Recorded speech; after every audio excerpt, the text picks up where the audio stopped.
Hi guys, welcome from Durres, from above Durres actually. Here I was just at the King's Castle and now I'm walking gradually down to the so-called Anjou fortress. And here it's a surprise for me, I'm also the first time here.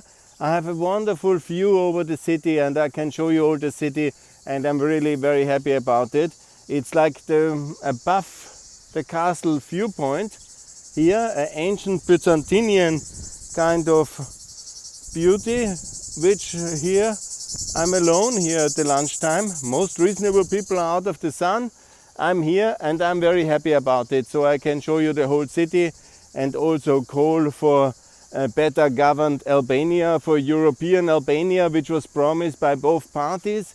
It's not exactly now the case, but we have time to get it done very fast and it will be very beautifully. Look, Albania has all the amazing potential to be an amazing, beautiful and successful place. You know, we just need to be renovating.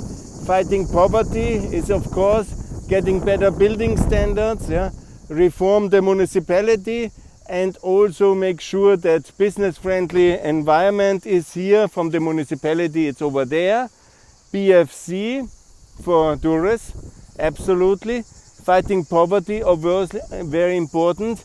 European building standards, digital construction permits and urban planning EU style. Beautiful vegetation, but also partly here you see the slums. Then you see the beautiful city center, but some unfortunate non-renovated buildings. Then you see poverty. You see also cultural heritage of significance.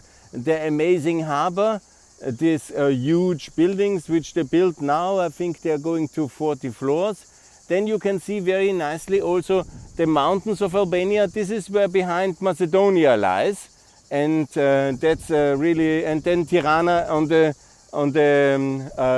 feet of these huge mountains. There's also Mount Taiti is called. You see also there's the gondola. I didn't go.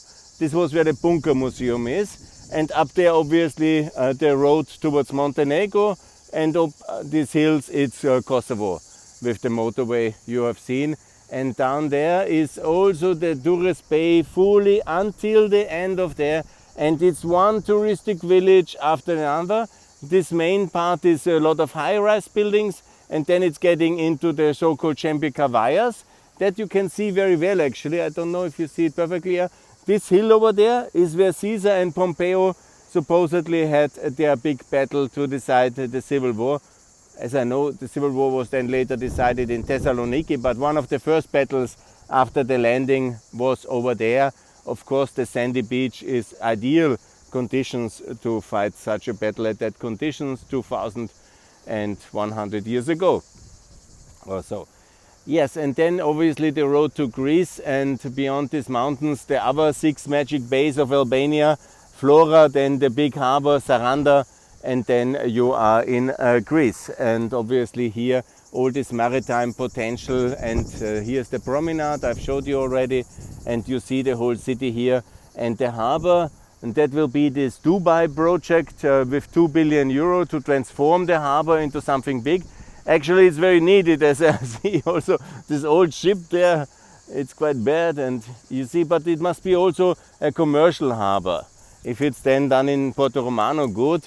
But you know, you cannot block the harbor for goods and transport for industrial development just for maritime things. I've talked about it already. Here you see the container part, and I was once actually walking there. This was on some visit here, also the container part. So I hope it works and I hope it's all making sense and it will be beautiful. That's my hope. Here the marina is already with some wave breaker over there. And so this is beautiful. I think I share some of these views with you and also to show you the problems, because I try to be objective, you know, I try to be clear. I'm biased, you know, some people say Albania has moved on so much. I cannot see it. But it's all parties, all stakeholders to blame for the slow progress. You can be much further in 8 years, and Macedonia proves that, and Montenegro as well. Albania still has much work to be done, also politically, to find a consensus for agreement for a European future. I call for that urgently, and I'm not happy with what I see. I love it actually. I've been here 6 years and I have worked already from 98 on Albania. My first visit with Gens Polo, I will never forget. Terrible conditions. One guy, Kreshnik Cholako, offered me to go to Durres. I choose for Shkodra. I should have probably chosen Durres because I really love it and I'm happy I can make holiday here. But obviously there is major challenges ahead and they need to be urgently tackled. And it's not that the things are not clear what needs to be done. From the European urban planning, European construction permits, European best business-friendly relations for the municipalities, BFC, all these things must be done. And now with the investment coming, obviously it works much better if the governance on the municipality and on the national level is also welcoming and supportive of such a major investment. Otherwise the Abu Dhabi Sheikh will run away, and what to do then? Big legal mess to be left, like in the Alpetrol case and the media case and the building case, and you know, then you have now Rama. I learned a lot about the last 8 years now in the recent days. People tell me the last 8 years major kind of legal problems. All his buildings exploded, then they went to the Council of Europe, were compensated. Yes, you cannot do it Wild West style, the cleaning up. Good governance must be done in a good governance style. I mean, it's logical. Good. It's time for that. It's time for European Albania, not as promised and empty paroles, but as real reality. And it's much better inside the European Union than outside. But I know, you know, the views and the ideas are now changing. And you know, I just read again the media news here in Austria. We put another 400 soldiers to the Austrian-Hungarian border in order to appease the population and somehow win populistic style votes. And that's of course a tragedy. I mean, we don't need a border police army at the border in 2021. But it's popular, and that's why Kurz does it. He has this Nehammer to do it for him, and they are all bent on hard line in order to keep the populists down. And then they do such things, and it's really annoying, and it's not how I think we should be governed in 2021. We should have been much further, but the lost decade and all the crises has of course led to this kind of negative development. Populism back at home, and this massive fear of everything new back at home, and then the political forces of course react to that. And then of course it's very difficult to now say Albania in the EU, and most of my friends they think I'm crazy. Yeah, okay, I understand. Yeah, it's complicated, but you know, it's the best way to do it, to solve the problem, is inside the European Union. We have all these capacities. Yeah, we have the EU for that. We don't have it that Austria gets richer, or to protect our Austrian borders from the Hungarians. I mean, it's totally crazy. If we have to protect some borders, then the borders to Russia, at the Ukraine-Russian border, this we have to fortify and make sure. This is very important. We have to protect our borders as well from the Turkish-Syrian border, yes. At the Iranian border, these are the Syria, Iran, Russia, these are the enemies. This is the hostile world out there, which we have to protect us from each other. And anyhow, we do too less. And now I'm criticized as a appeaser because I have said we should accept the deal that Germany and America did. We have also to be realistic. You know, now it's time for Germany to also do something. America should ask for the acceptance of the allies in the European Union. Albania is an ally, a very strong ally. So here is Albania. Take it in Europe, the same in the EU. And also, this should be very logical. The price of this Nord Stream 2, it's Albania, Montenegro, Macedonia, the three NATO allies which are fully aligned with our foreign policy, into the European Union in 2024, and also the EU potential candidate status for the three Eastern allies, that's Ukraine, Moldova and Georgia, and the integration of EAP without Belarus into the Regional Cooperation Council, into the Southeastern European structures.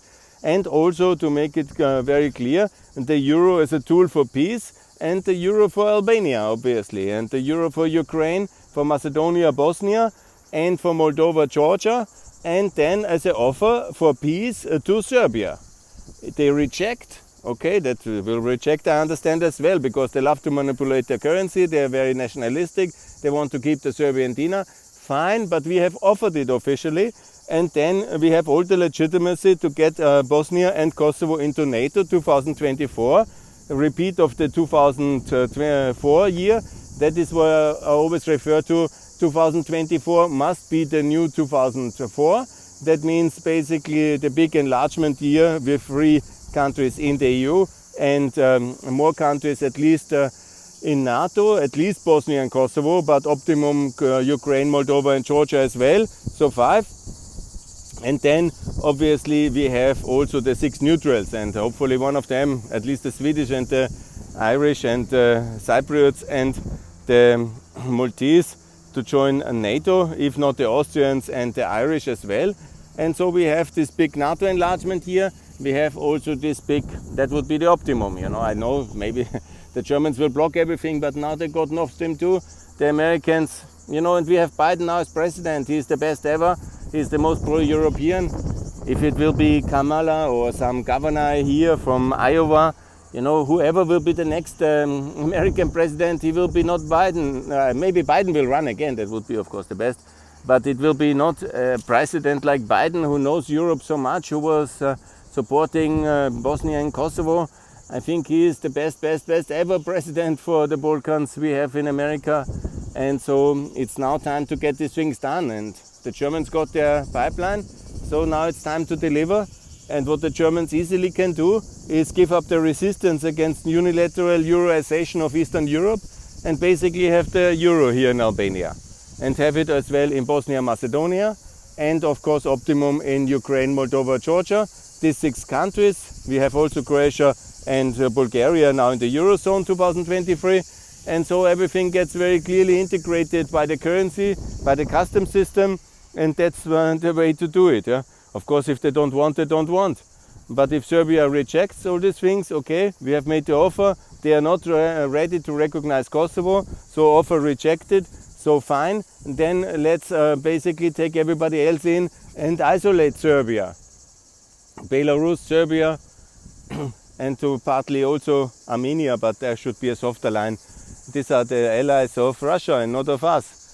And so they should be isolated. They are not in customs union, they are not in the euro, they stay where they are and they continue their things. And we have all the rights to take Kosovo and Bosnia in NATO. That's the most important priorities. They recognize each other. Dodik gets overruled. He's anyhow a genocide denier and he is openly a secessionist. So he should be removed by the Bonn authorities, by the Bonn powers in Bosnia. And he can then call for secession, then he will end in jail like the Catalanians, yeah? And he will be imprisoned. His paramilitary forces will be dissolved by NATO. And yes, okay, if Serbia goes for military option, then we deal it accordingly. The 6th Fleet is out there to deal with such people. So it's quite simple. Yeah, I lost the energy here, not physically, but in my battery. I did too many videos already. So that's basically the story. And if we don't do it, yeah, okay, we just do appeasement, then I have to apologize that I defended this deal now. And I'm really very sorry because I lost some friends in Ukraine now. But I think the idea of a deal with Nord Stream 2 and Germany is that Germany takes responsibility in the Balkans and in Ukraine institutionally, in the soft power. America, of course, has to do the hard power defense. There's no doubt that nobody else can do. Nobody has the 6th Fleet out there. Nobody has the rockets. Nobody has the firepower. Nobody has the will to and the capacity to project power into the Ukrainian-Russian border areas or into the Black Sea or into, well, the British can also help. But nevertheless, that's for the Americans. But the German institutional power in Europe, the financial power, the infrastructure potential, and obviously the whole attached institutional arrangement. This the Germans have blocked now for 10 years together with the French. And now hopefully the Germans will be following the American line of opening, including all allies. And then obviously we can move ahead. And that is very meaningful for these countries. That's of course very meaningful for the free world. Yeah? And then Albania will be part of the free world. Is already of course in NATO, I don't mix it up, but also in the EU, and then also all these things you see which are not perfect, they will be fixed inside the regulatory and economic framework and the implementation framework that we have. And you have seen in Bulgaria and in Romania, while things are not perfect, they are already much more advanced than here. And the potential is absolutely the same, and it will be very good years ahead if this is now working. And if Nord Stream 2 is the price, okay, we have paid now the price to Germany. So Germany, it's up to you to deliver now and to make sure Albania, Montenegro and North Macedonia join the EU in 2024 and the Euro as part of the deal, and also then Bosnia and Kosovo in NATO. And let's simultaneously make this offer to Germany and to Serbia for joining. And then we have made our offer, and if they reject it, fine. The Sixth Fleet is out there, ready for them. So here, this is one of the towers, the fortification, Anshu they call it, I don't know that history. Obviously you have in Herceg Novi also this tower, that's very famous. You have in Ulcin, I hope I can show you this one day, it's also very beautiful. And obviously this was here to project power towards the Mediterranean Sea. And so it's important and it's very good, and thanks to George Bush, Albania is in NATO, and so here security is provided, stability, and now it's time for Biden to get Albania into the European Union, and so things will move on and progress will be for indirect investors will be, and there will be competition rules, there will be transparency and open market because they will be under European jurisdiction. And that will be good for everybody. And so I hope now wisdom comes after this deal. The Germans must deliver, and I hope they also will include Albania in the European election in 2024 to vote already the Albanians and to send their members to the European Parliament. Maybe 1 year without voting rights, that's also possible, maybe 2 depending on performance. But to vote in European Parliament, absolutely for 2024, and then maybe to have a transition period, that's all possible. But have the euro already introduced here in order to end manipulation in the central bank and also corruption and collusion, that's very important. And before I got the sunstroke, some may think I have it already, I say goodbye here now from the Anshu Tower above Durres, and please, wherever you are, support this NATO ally to join the European Union. And if you have the power to convince Mr. Rama to issue the euro, then it's about now the time. And thanks for your support. I'm ready to talk all to media, whatever. I've called already. Support me making this message on national television, because it's time for the euro for Albania, and it's absolutely time now. Thanks a lot for listening. Now I go for lunch. All the best.